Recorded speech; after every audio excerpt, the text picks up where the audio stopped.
முல்லை நிறத்து பற்களில் ஒன்று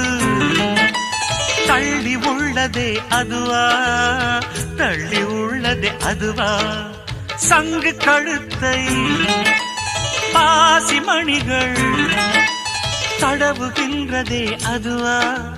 தடவுகின்றதே அதுவா, ஒவ்வொரு வாக்கியம் முடியும் போதும் புன்னகை செய்வாய் அதுவா, அதுவா, அதுவா, ஓரிரு வார்த்தை தப்பாய் போனால் உதடு கடிப்பாய் அதுவா, அதுவா, அதுவா, அதை அறியாமல் விடமாட்டேன், அதுவரை உன்னை தொடமாட்டேன், எந்த பெண்ணிலும் இல்லாத ஒன்று ஏதோ அது ஏதோ அடி ஏதோ